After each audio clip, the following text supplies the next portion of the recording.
is subnetting.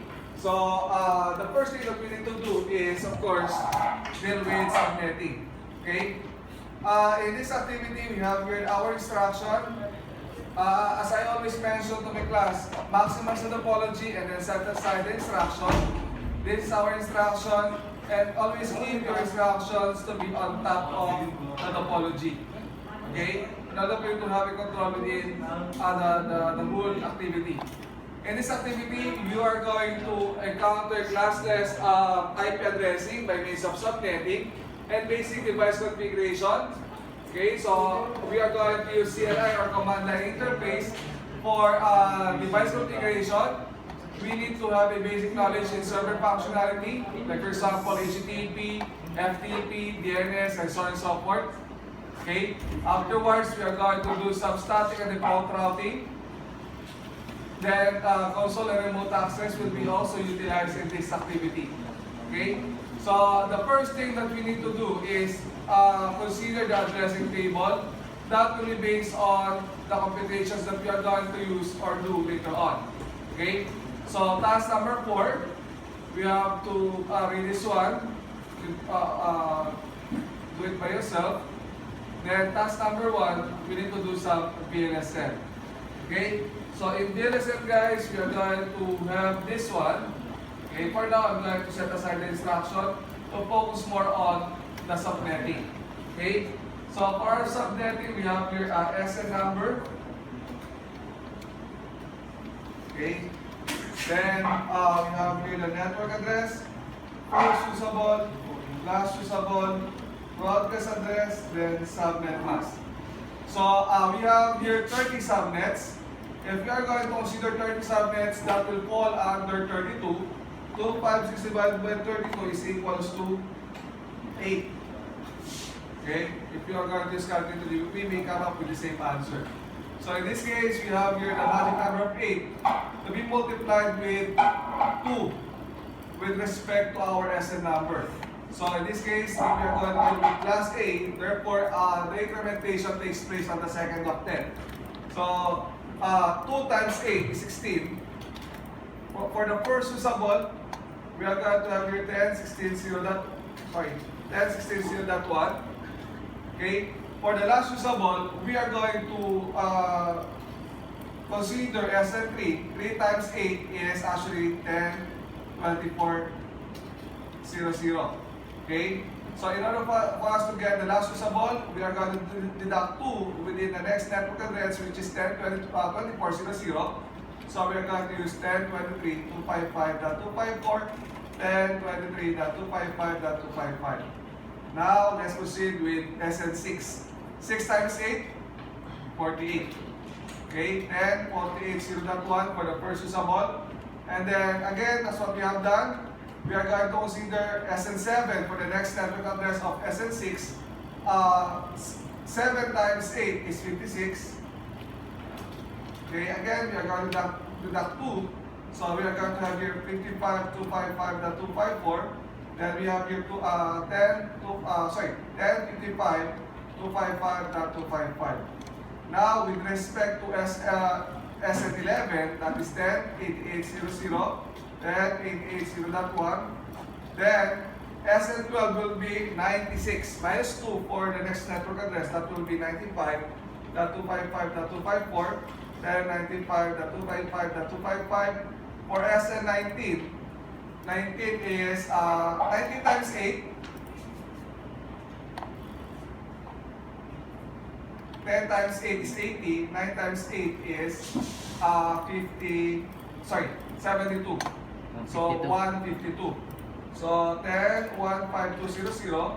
Then 152.0.1 for the last usable, that will become 10, 159.255.254.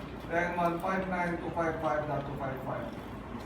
Now for the subnet mask, we are going to consider here the incrementation of 8. 256 minus 8, that will be 248. Okay? Since this is subnetting, guys, the subnet mask for the whole network will be the same, which is 248.0.0. Now let's proceed with subnet of 172.16.00.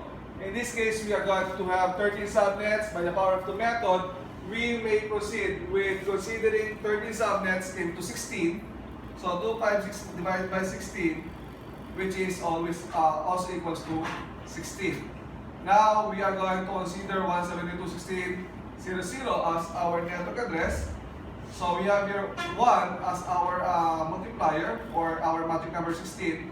So we are going to have here 16.0. For the first usable is 16.1. Last usable is 16 plus 16 is actually 32 minus 1. 31.254. 31.255. Then we have here 4. 4 times 16. That's good. 64. 64.1. And then in this case, SN5 will be 80 minus 1. 79.254. 79.255. Then we have here 8. SN8, 8 times 16, that is 128. 128.1. Then we have here 144 minus 2, actually 143.254. 143.255. Then we have here SN12. 12 times 16 is actually 192. If you're going to use your calculator, we will come up with the same answer. Okay? And then 192 plus 16 is 224, I think. 224. Sorry. 2.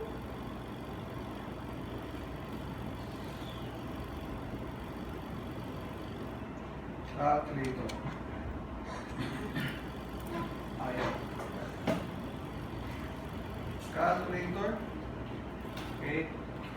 So we have here 12 times 16. Sorry, 13 times 16. 13 times 16. Sorry. That's 208. So we are going to deduct 1, 254, 207. Sorry. That 255. Incrementation is placed on the third octet by 16. Therefore, our subnet mask is 256 minus 16 is 240.0. Again, this is subnetting, therefore our subnet mask will be the same. Now, let's proceed with step number 3. Okay? Step number 3, we are going to consider 192.168.1.0 as our network address. We have your 4 subnets, 256 divided by 4 is equals to 64. Okay, SN0, 1.0, 1.1.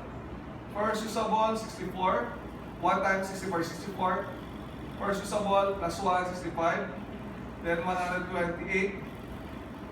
Plus 1, 129. Then SN3, 192, 193. For the last usable, we are going to have here 62, 63. Then 126, 127. 190, 191, then 254, 255. Then we have your subnet mask to be deducted by 64 on the 4th octet. 256 minus 64 is 192. Question so far, guys? Are we still okay? Again, this is subnetting. The subnet mask for the whole network of 192.168.1.0 will be the same. Now let's proceed with 192.168.0.0. In this case, this is still class C. So we are going to consider 7 subnets. By the power of 2 method, we are going to consider 7 to be almost equals to 8. Okay? So 256 divided by 8 is equals to, yes, 32. Okay? Now in this case, we are going to have SN1, 1 times 32 is 32. First usable is 33. SN2 is 2 times 32 is 64. First usable will be 65.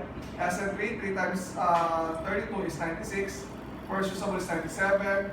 4 times 32 is 128. 129 for the first usable. Then 6 times 32 is 192. First usable is 193. For the last usable, we have here 62. Broadcast is 63.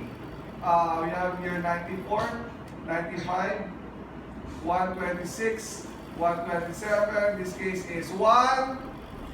What will be the answer for this one? 158. You're right. 159.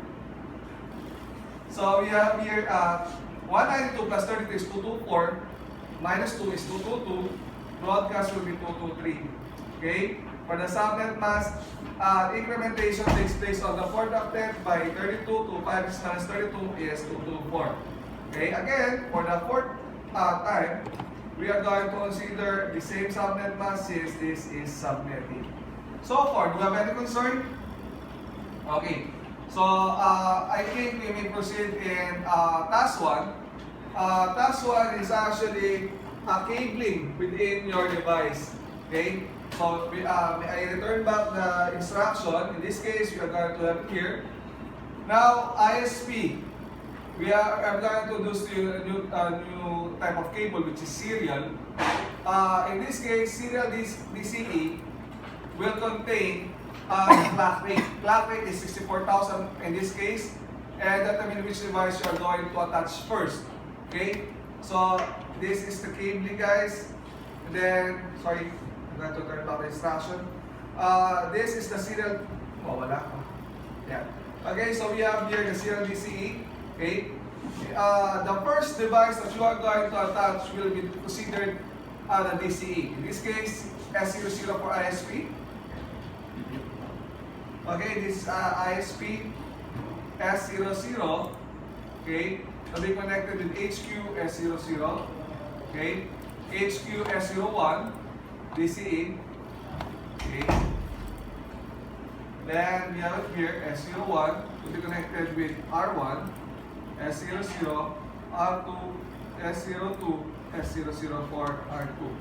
Okay? In order for us to see what port we have connected our cable, we are going to use option, preference, always show port label. Okay? In order for you to see the label or what port we have used within this activity. Now, let's proceed with step number 5. Complete addressing table from the results of your subnetting procedure. You can start the device if you prefer or later in this activity. So, configure the default VLAN of each switch to be having the fifth usable address. Take note of that one. Don't forget that we are going to use fifth usable of the addressing table that we may have and configure the layer 2 switches in the respective default gateway. Again, the default gateway of a certain router will be based on the router interface our devices are actually connected to. Okay, so let's proceed with task number 3. So in task number 3, we are going to consider the host name. Okay, so the host name, of course, will depend upon the provided display name. Okay, may I use this notepad in which we are going to appreciate more while we are doing. Actually, during activity number 1, if you have used the notepad, you could already tell that by means of this notepad, implementing a certain basic configuration is actually easier to be implemented rather than typing all those CLI commands individually. Okay, so let's have it here. Configure signals logging and line console. First, we are going to have it here. So we have here ENA for enable. Then we have here line console 0. Password will be, according to this one, the password should be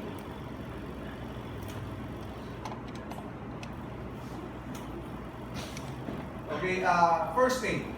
So as I always write it here, my password is my first name, then logging synchronous for synchronous logging for line console, then login, then disable DNS lookup.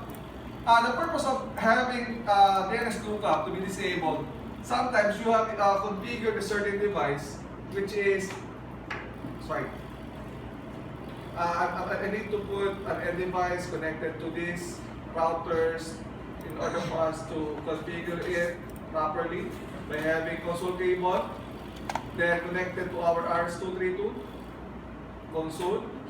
Okay, RS-232 console.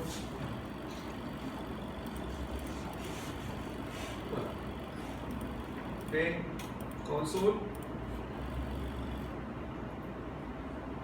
Now, basically, sometimes if you have encountered, if you are actually have tried to explore your CLI or your activity, okay,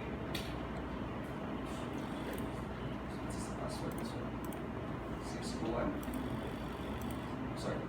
Cisco 1. Okay, the initial password as stated here is actually Cisco 1 and CCNA. Then enable CCNA.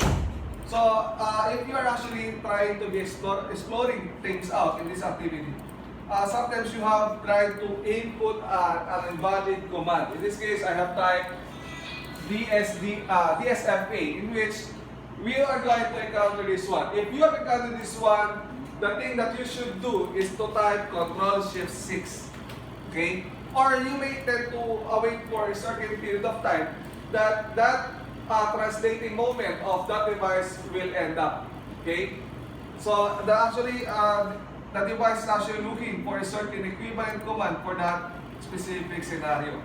In this case, let's proceed by implementing disable DNS lookup by typing no IP domain lookup. That is no IP domain lookup, concatenated. Then replace the banner MOTD with welcome to networking, study hard, blah blah blah. So by typing banner MOTD, I already mentioned to you guys the purpose of banner MOTD is to actually warn the intruder or hackers that are trying to penetrate our network. Okay? So we are actually warning. Unlike in the traditional banner, which is welcoming a certain person. Okay? So this is banner MOTD. MOTD stands for message of the day. Now we are going to unencrypt all password by typing no service password encryption. No service password encryption could be replaced by typing no sir P. Okay? So simply that is no service password encryption. Then we are going to line BTY, your last name. Okay? So line BTY 0 to 15. Then password will be my last name. I don't have relatives here. So most likely there will be no line BTY 0 to 15 password at Magkuyaw. Okay? Then login. Then we have here secure privilege acceptable password to be my student number. Okay? So enable secret password of student number. This is my student number way back before. Then enable password within MMEDYYY format your birthday. So my password will be 0516. Okay? Now in this case, this is only applicable for router. Okay? So for routers, you're going to apply all those things. Okay, terminal. Okay. So we have your Cisco 1, enable CCNA. Okay, well, I've noticed we have already come up with those passwords here on the top level of the upper layer of the instruction. I'm going to paste it here. Oh, sorry. Version 6. Okay, so okay, I forgot to type configure terminal. Okay, so copy, I'll paste it here. That's wrong. Version 6.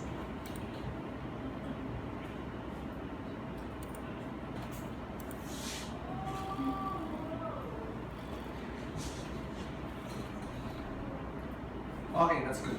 Now we are going to write, include the host name, which is HQ. So host name HQ. Then I'm going to apply it here in R1. Okay. Host name R1. Sorry. Then we have it here R2.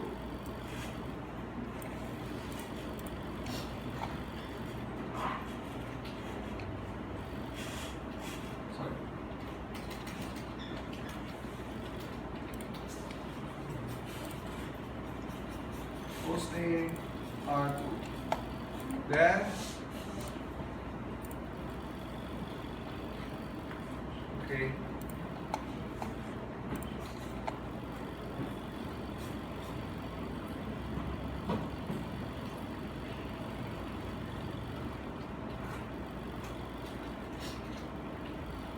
This one is a switch.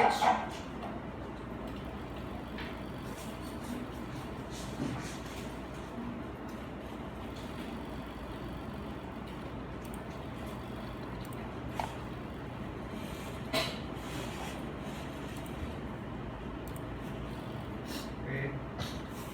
So I'm going to implement it here in our multi-layer switch terminal.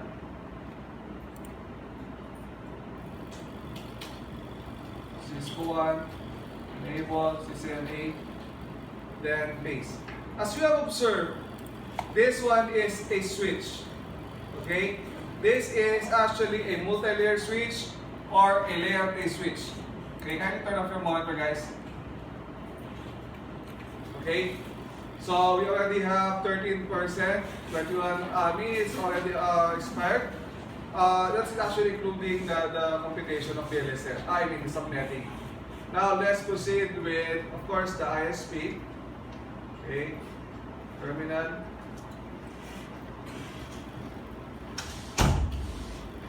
So we have your enable, Cisco 1, sorry, Cisco 1. Sorry, CCNA. Then I'm going to paste the instruction, the initial configurations here. Okay, then paste it here.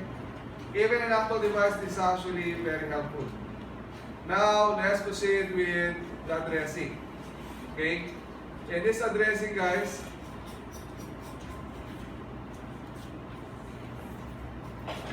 we need to consider our configuration. In ISP, for interface F00, as stated here, they have the address, IP address of 205.205.1, okay, 255.255.0. It's already stated here. Then I'm going to type no shutdown. Then interface S00,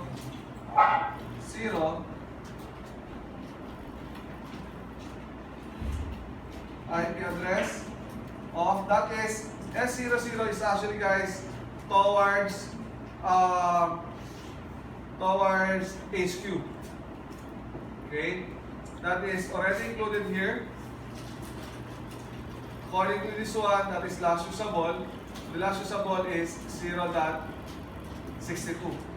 So we are going to use it here. Interface S0, sorry. Yeah, then we are going to use 192.168.0.62 with subnet mask of 224. Okay. 255.254, then no shutdown. Maybe we need to include clock rate of 64,000 here, simply because I think it is the DCA part. Now let's proceed with HQ. For HQ, we have here all devices connected to HQ are going to use first usable. The question is, what will be the network address that we are going to consider? So first, we're going to consider S00. Okay, for S00, that is towards ISP. In our table, we have it here. Okay, so we are going to use 192.168.0.33.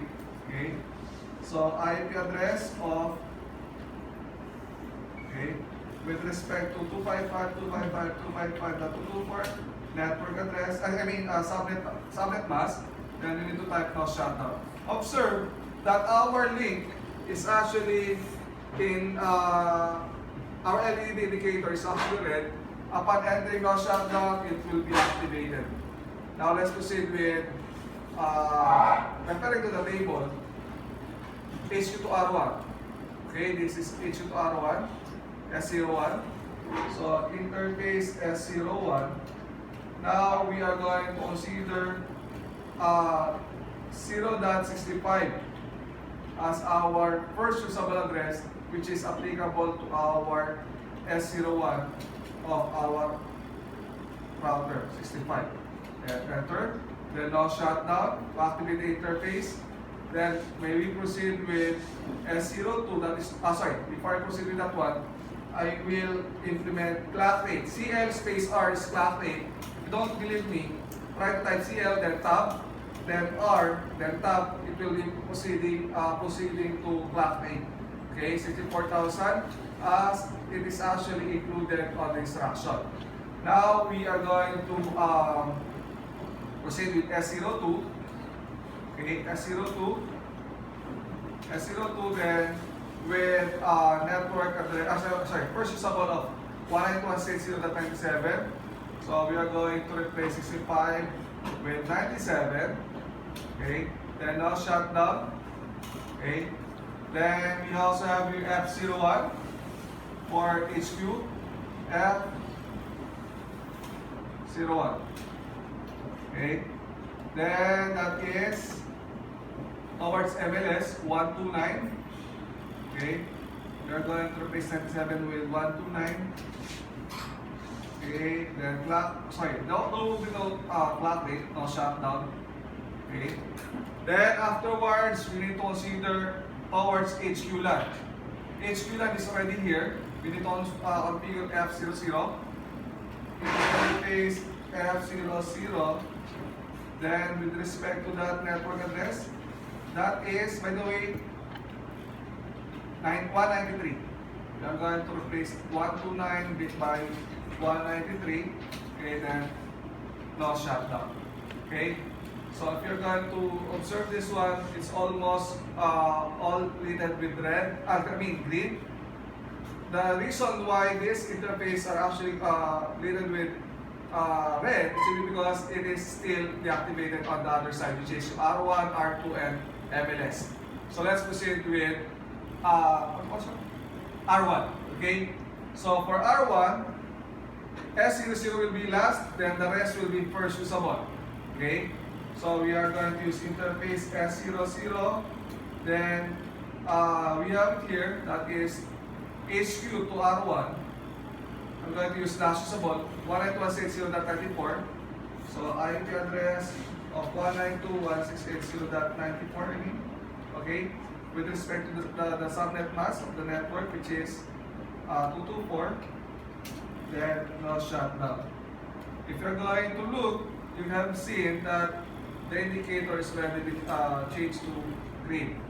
Okay, now we have it here. That is R1 LAN, R1A LAN, R1B, and R1C and R1D LAN. Okay, so we are going to consider F00 with respect to this table.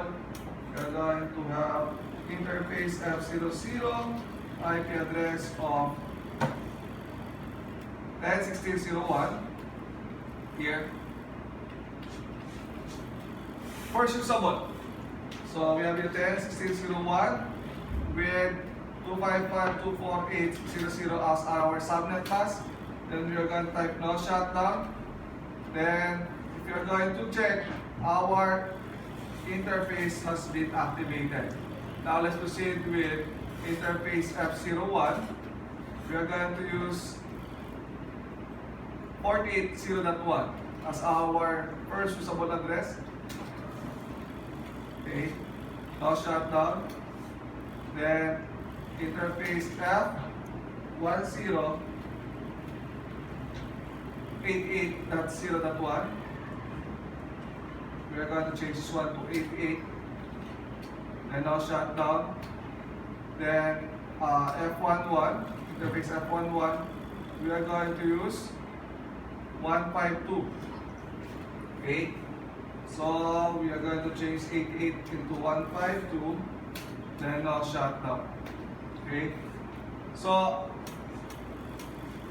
24%. Now let's proceed with R2.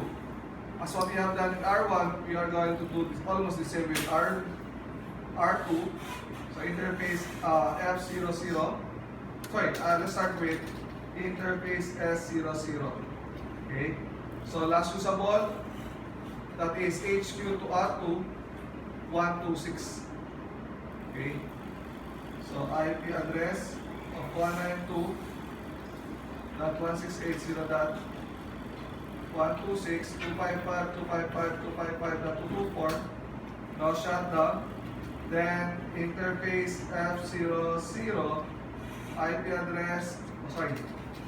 address of this one, first usable. As stated here, R2 S00 will be last, then the rest will be first usable. Therefore, we are going to consider this one all first usable. Okay. So we are going to consider this network F00 172.16.16.1 with respect to subnet mask of 240, that's 0. Then now shut down.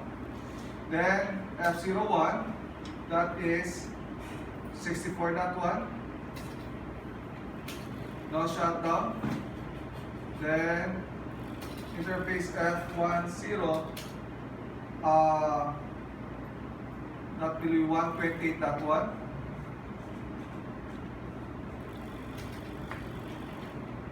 Okay, now shut down. Then 192.1, so that is F11, that is 192.1. So far, do you have any concern? Any violent reaction, guys? If you're going to check R1 and R2, we're supposed to receive a good response with these two devices. Okay? As we have observed,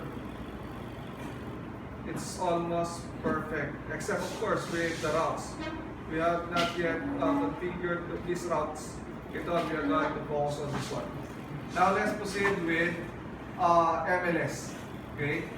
For MLS, guys, as what I mentioned, this one is a switch by default. So we are going to consider here line console MLS, enable MLS, okay, configure terminal, host name MLS. Okay. Now we are going to configure G00, interface G01 I mean. By default, this is a switch, and switch interface are not able to be configured with an IP address. So I'm going to introduce you a new command, which is no switch port command. Enter. If you're not going to type no switch port in MLS or multi-layer switch or a layer 3 switch, you're not able to put an IP address. Later on, I'm going to demonstrate it. I already activated the no switch port command. So that is HQ to MLS. Okay, HQ to MLS, that is last usable 158. Okay, so we have it here. Now, IP address of, what's that?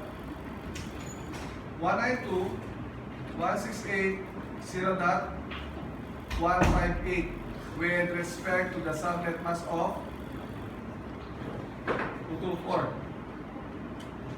The 224. Now shut down, guys. Enter. The switch interface has been activated. Now let's proceed with F01, F02, F03, and F04.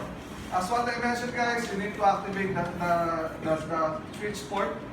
Interface F01. Okay. If you are going to directly put an IP address, it will be rejected. I'm going to show it to you guys as a proof. So we are going to use MLS 1.1, okay, 192.168.1.1, 255.255.255.192. Enter, guys. I'm going to show it to you that you need to type no switch port before you are going to put an IP address. Okay? So invalid input detected at blah blah blah. Okay? So we need, as what I mentioned, we need to type no switch port. This is no switch port. Then that's the right time for you to put an IP address. Afterwards, no shutdown. As easy as that. That is only a proof that we need to type first or initiate first the switch to activate the routing capabilities of that interface for that multi-layer switch. Now let's proceed with interface F02.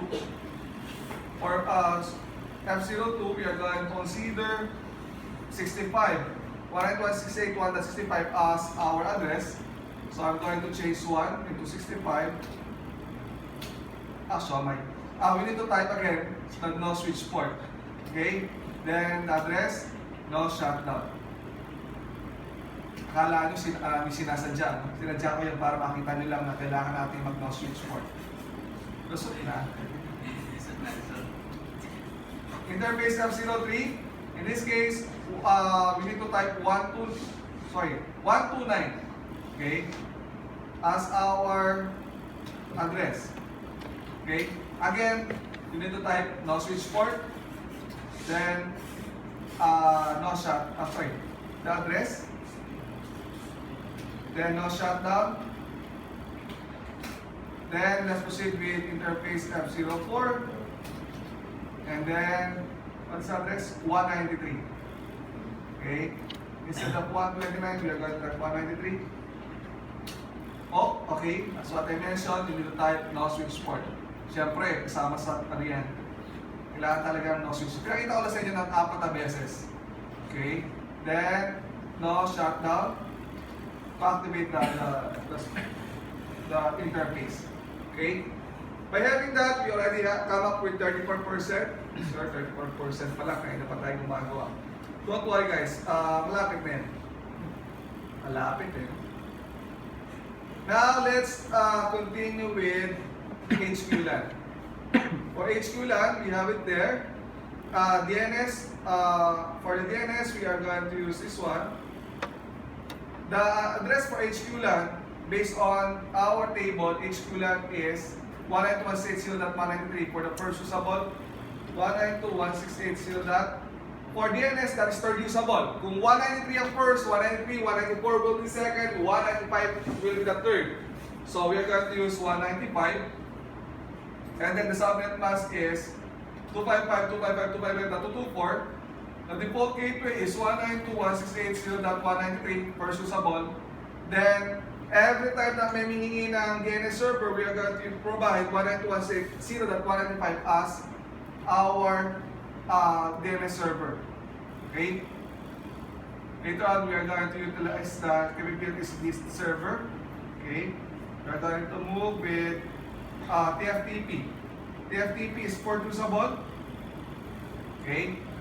So, this is third. We are going to use TFTP.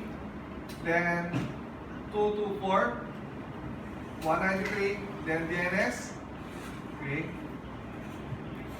By the way, this is DHCP. Okay? Then, printer. Printer is actually, where's printer? Okay, printer HQ, last usable. DNS.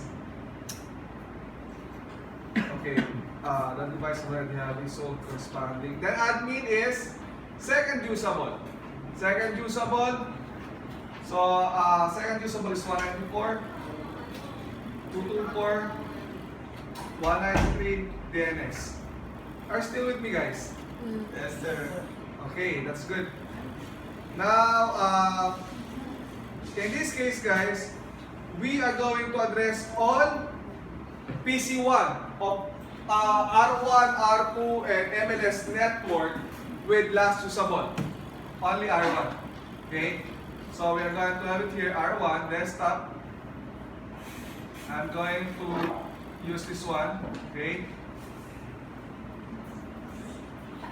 Okay, so PC1A, R1A, last usable.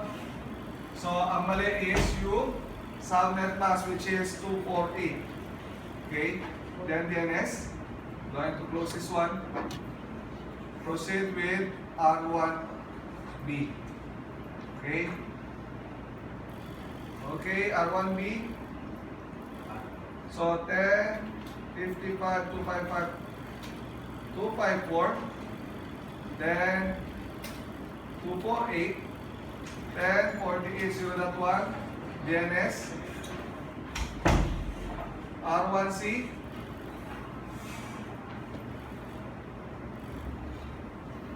R1C,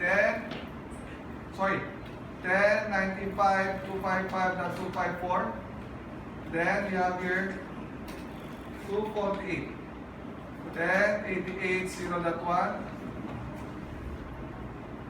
Then we have here R1B. Again, we are going to use slash usable. As you have observed, some of the devices have a predefined IP address, but we need to check it if they have utilized the right IP address. In this case, the subnet mask is wrong. We need to implement 248, then DNS. Now let's proceed with R2. We have it here, R2. R2. Okay. Last usable, 31.54. The problem is the subnet mask, then DNS, then R2B, R2B, 172.16.79.254, then 240. So first usable is 172.16.64.1, DNS, R2C.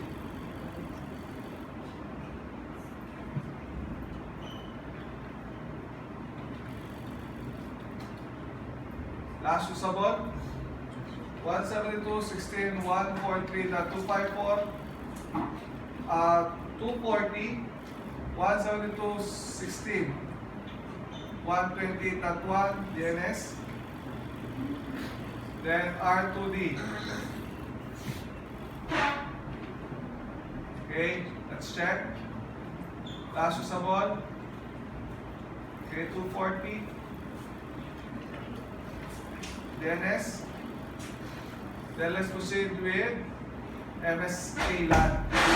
Okay, MSA LAN. Okay. Last usable. 62. 192 will be the subnet mask. Okay, then DNS.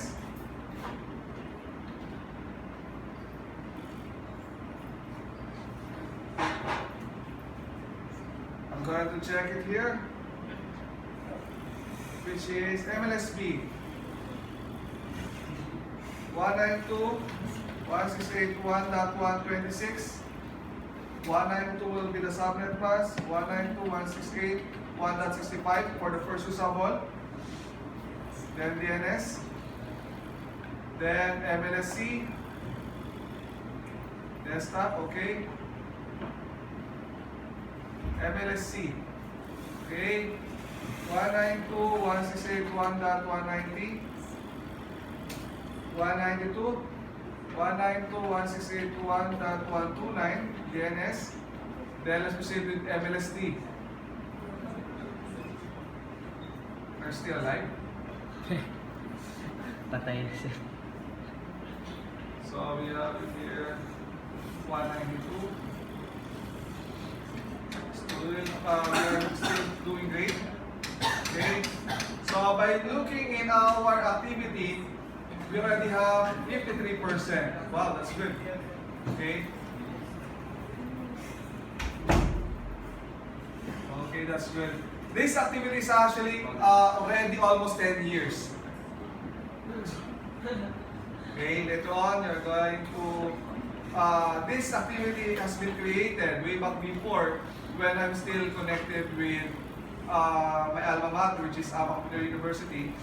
Okay, so that's why we have here a server for AMA, last usable. Okay, the address for this one is the last usable. That is 205.205.205.254 if we're going to consider the class full. 205.205.205.1 for the default gateway, that is the route interface our device is connected to. Then Facebook is actually second usable. Okay. Google is third usable. Let's check it. Okay, that's good. Still doing great. Now there Cisco. Okay. Now DNS is third. We are done with this one. Oh, we already almost done with the addressing. Let's try to check it here.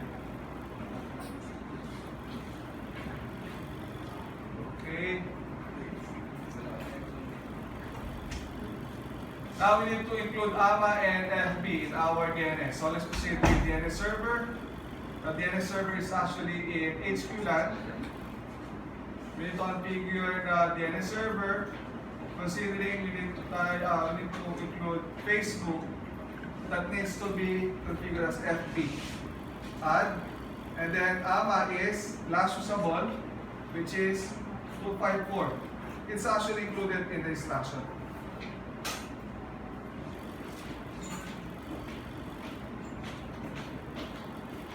Okay.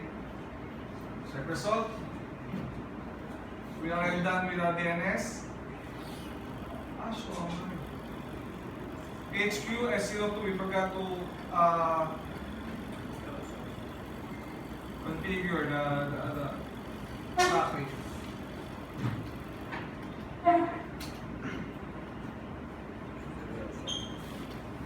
What's the password? Line console is JPHM. Okay. Enable interface S02, clock rate of 64,000. Okay.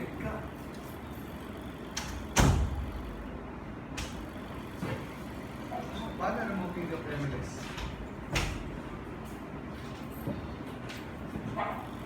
MLS. Okay, MLS.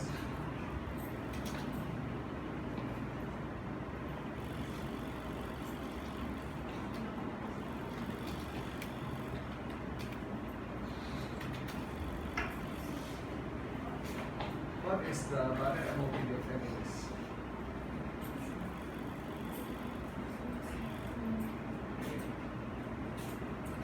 Banner MOPD.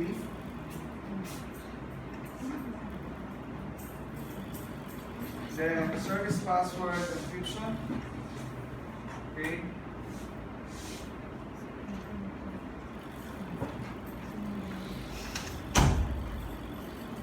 Okay, so let's proceed with all the switches. Okay, so as you have observed, we have lots of configuration to be done within the switches. Excuse me for a while.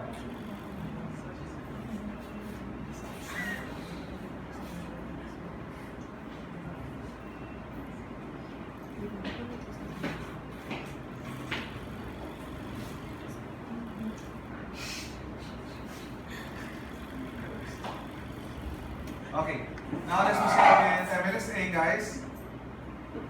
So it's actually here. MLSA, we need to configure the switch. Okay. So in this case, MLSA will be configured with PC2, RS232. MLSB console will be configured with PC2. MLSC console will be configured with PC2.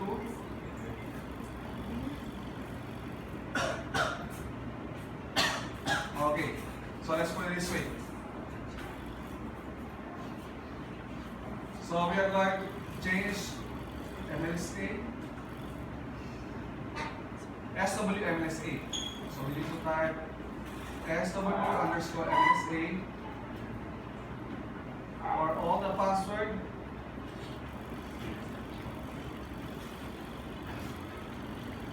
I see. Walang W. Okay. I'm going to implement this one. Okay. Desktop, terminal. Okay. Cisco one. Enable CCNA. I'm going to paste the configuration here.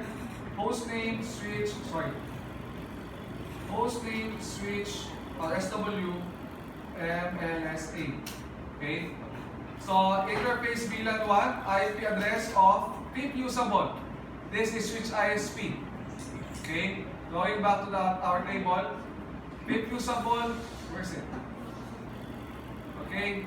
MLSA, the VLAN will be 192.168.1.5 for the PIP usable with respect to the subnet mask of 255.255.192 Now shut down IP default gateway. Default gateway of 192.168.1.1. No, sorry, do right. Now let's proceed with MLSB. Okay. Terminal, okay. Cisco 1. Enable CCNA. I need to change the configuration earlier. On MLSA, I'm going to change it to MLSB as stated on the instruction. Okay.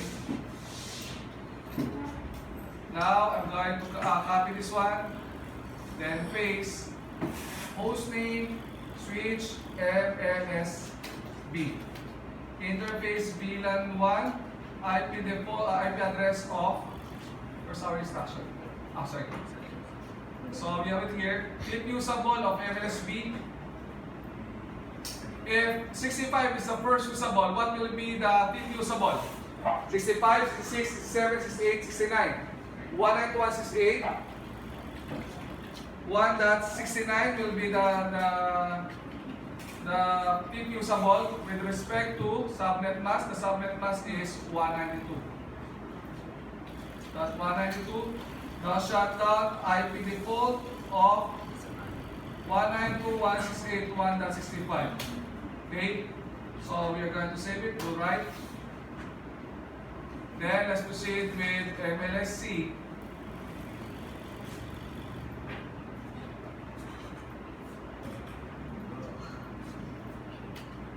Cisco 1, enable, send 8.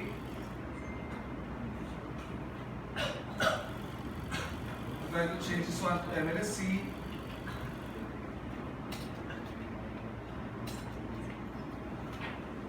Then copy this one. Paste. Sorry.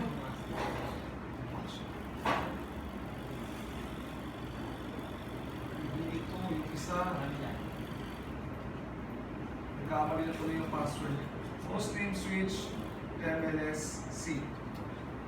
IP default of MLSC na tayo. IP default of 192.168.1.129. Interface VLAN 1 IP address of 192.168.1.129 is the first usable. 129, 130, 131, 132, 133. 133, 255, 255, 255.192. Now shut down, do right. Okay?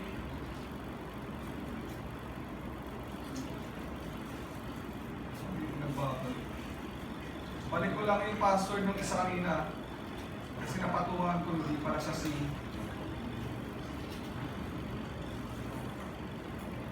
Okay. Si MLSC.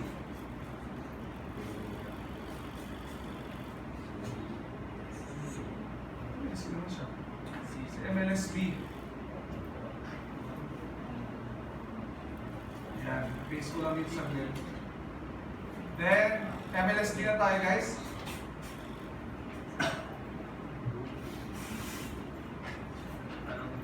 Kaya pa? Cisco 1, enable. Papansin nyo, if you're a good observer, halos paulit-ulit na naman yung ginagawa natin. This practice is actually good in order for you to memorize how to put an IP address, to do the basic configuration properly. Okay? So kung paulit-ulit yan, this will be an easy task for you guys as kabisado nyo na agad. Okay?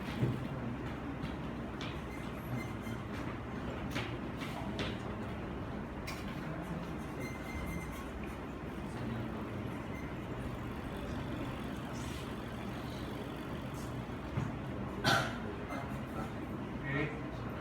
So IP default of 192.168.1.193. Interface VLAN 1 IP address of 192.168, sorry. 193 is the first, 193, 194, 195, 196, 197. Okay, 255, 255, 255, that's 192, sorry.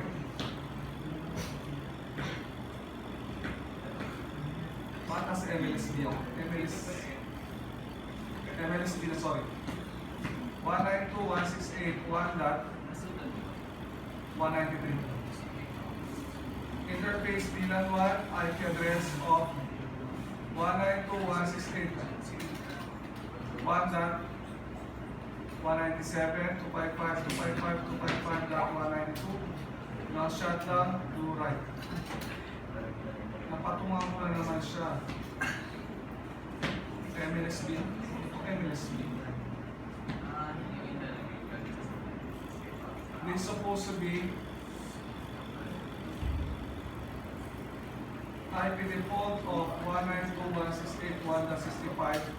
Interface VLAN 1, IP address of 192.168.1.67.69. 255.255.255.192. Okay? Tapos, yung mga iba, hindi na siya ganun ka-complicated. Okay? Lagyan mo lang ulit ang console, guys.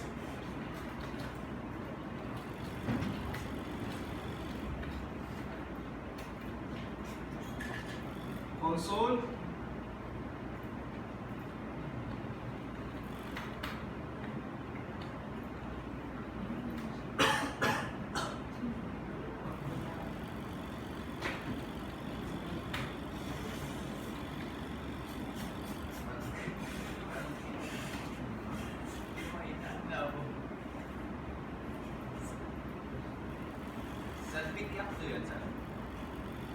Kaya na pa ako nag-demonstrate yung mga nagtanong.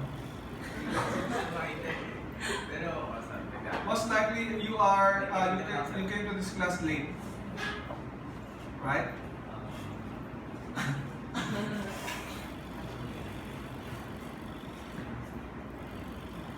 So in this case, I'm going to configure this one. Okay. Cisco 1, enable CCNA. Configure terminal, host name, this is switch R1A. IP default of yan, 1016.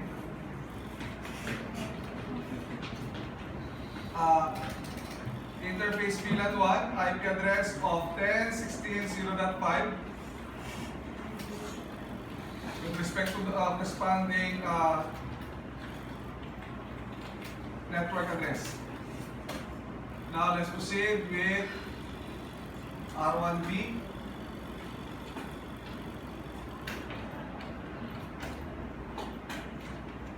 Cisco 1, enable CCNA. Configure terminal, hosting switch R1B. Okay. Then IP default of R1B F tayo. 10.48.0.1. Interface VLAN 1, IP address of 10.48.0.5. Now shutdown. R1C.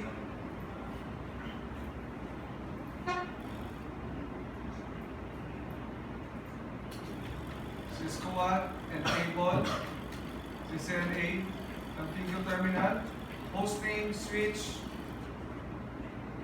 R1C. Okay, IP default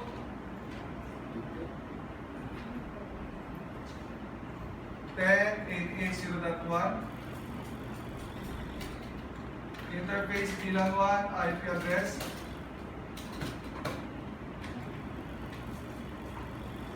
10.88.0.5 to 55.248.00. Now shutdown. R1D.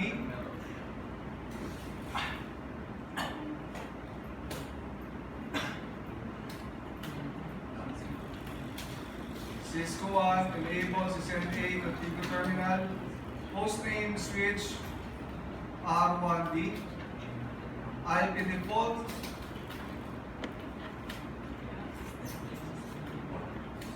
10.88.0.1. is 10.152.0.1. Interface VLAN 1, IP address of 10.152.0.5, 255.248.00. Then now shut down. By looking, guys, we are already at 84%.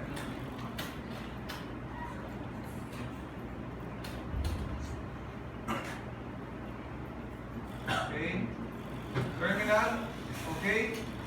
Cisco 1 enable CCNA. Configure terminal. Hostname. Switch. R2A. Okay. So IP default of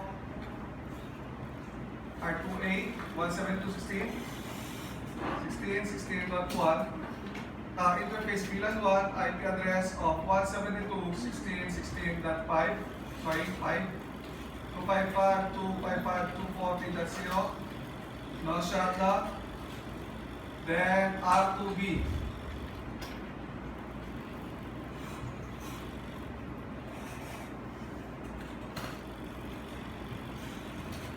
Cisco 1 enable CCNA. Configure terminal. Hostname. Switch. R2B. So R2B. IP default R2B. Dapat natin ulit. We have there 172.16.64.1. Then interface VLAN 1 IP address of 172.16.64.5. 255.255.240.0. Then now shutdown. Okay. R2C.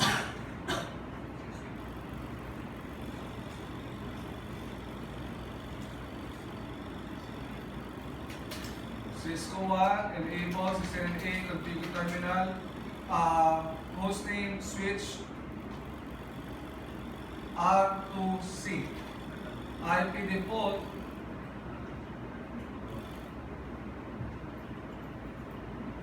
172.16.128.1. Interface VLAN 1 IP address of 172.16.128.5 255.255.240.0. Then now shutdown. Then R2D.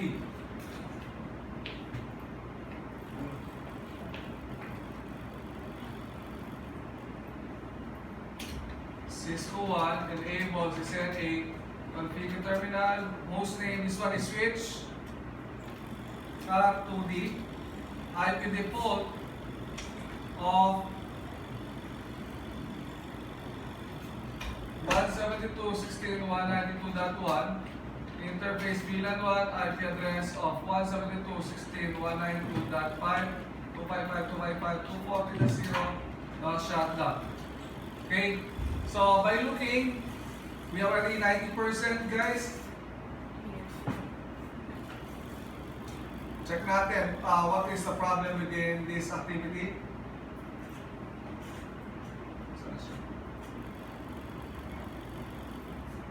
Assessment. Now the only problem left is actually the routing. Oh, sorry, HQ, switch HQ, switch ISP. Stand corrected, yes. So switch HQ, switch ISP.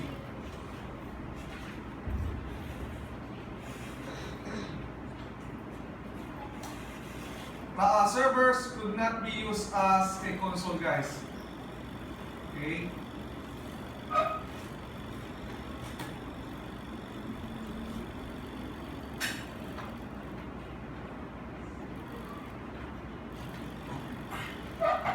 So in this case, we are going to declare the default gateway.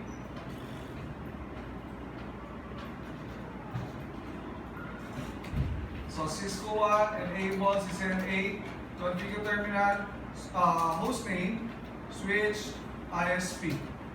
But we have your IP default of 205.205.205.1 that is declared outside this network.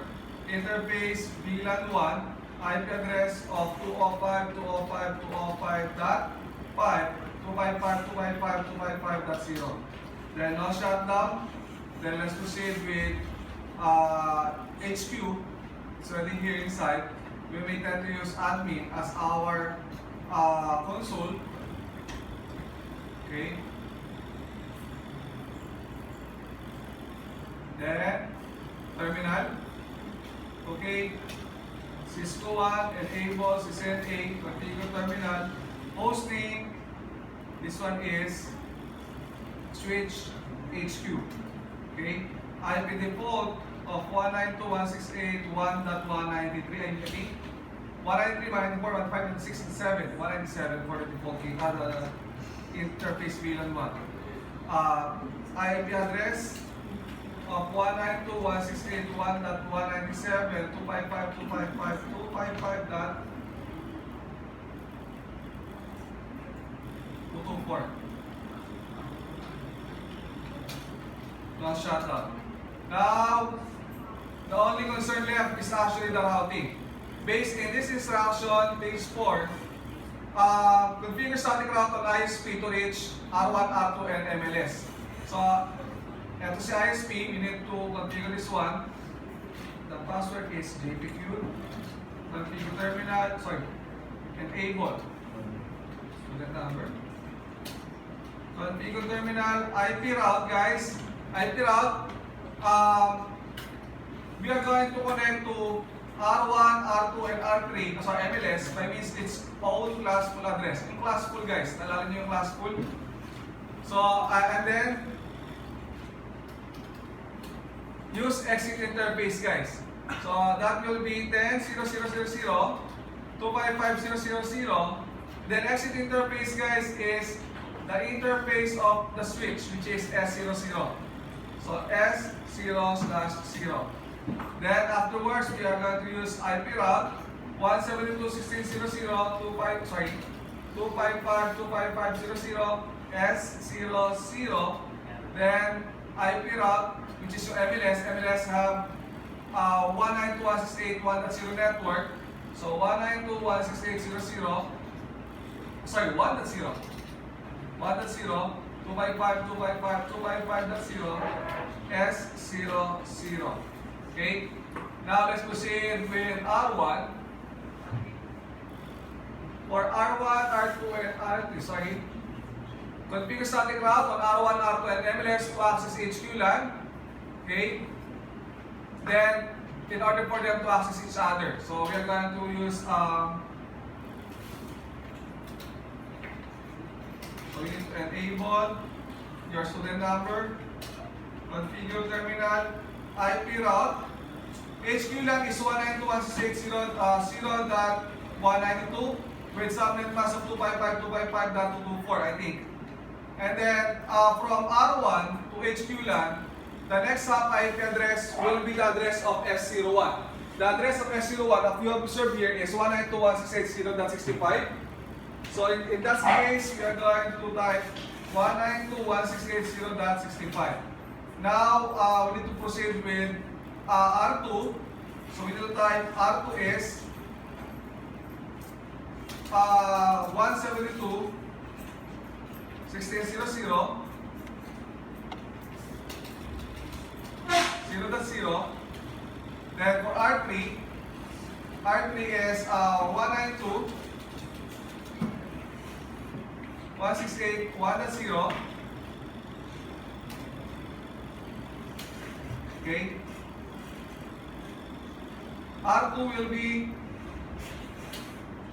again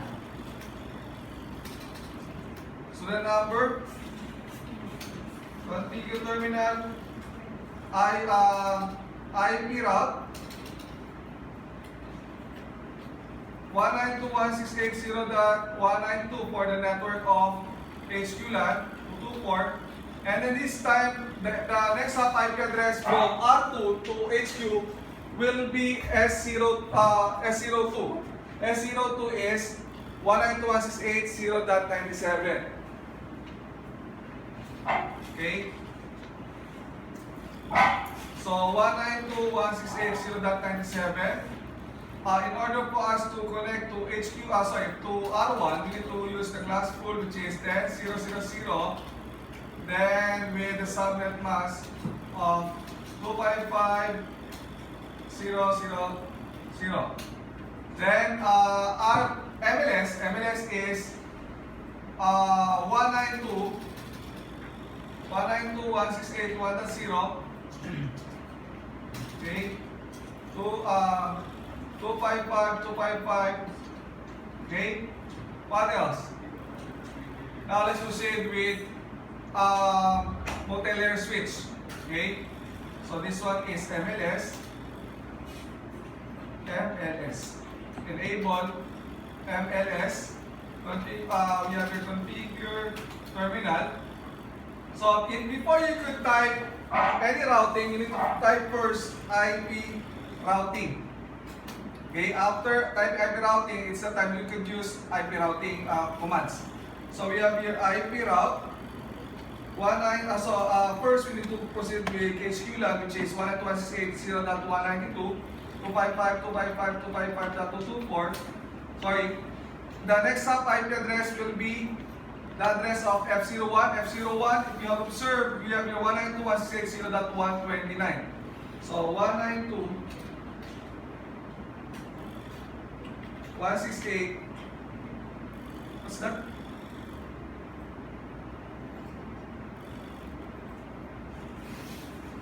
.129. 129. Now, let's proceed with R1. That is 10.0.0.0. Then, okay, sorry. Then, IP route 172.68.0.0. 255.255.0.0, 192.168.0.129. Okay? So, what else? Let's try to check. Okay, HQ.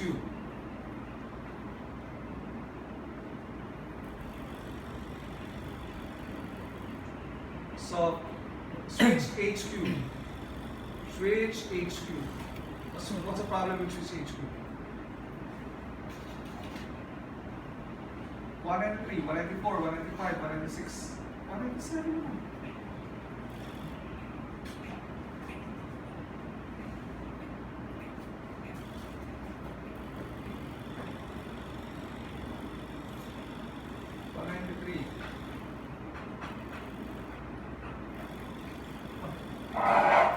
So interface VLAN 1, IP address of 192.168, 97, 93, 94, 95, 96, 97.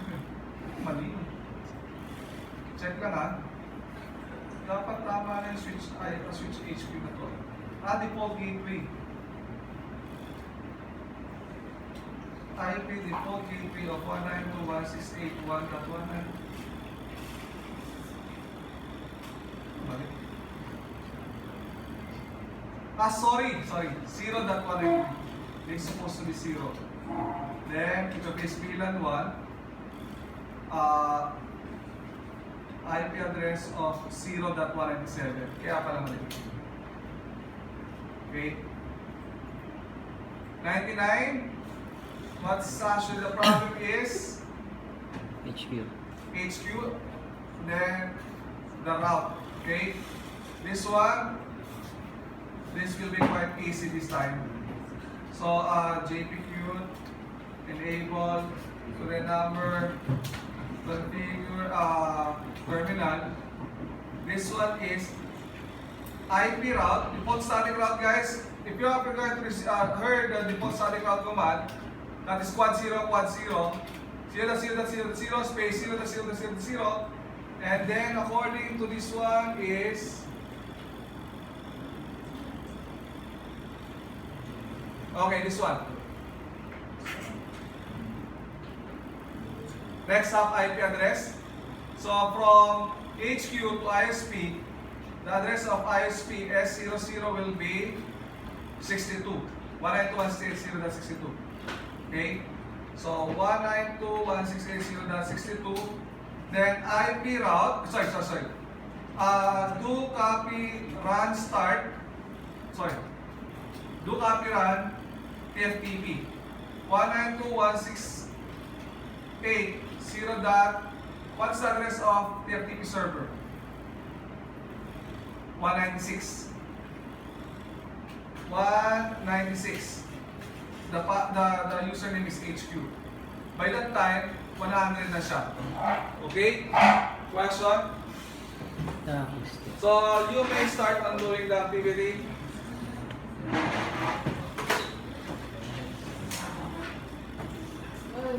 Ay, gising kayo, uy! Mga nakatulog na kayo.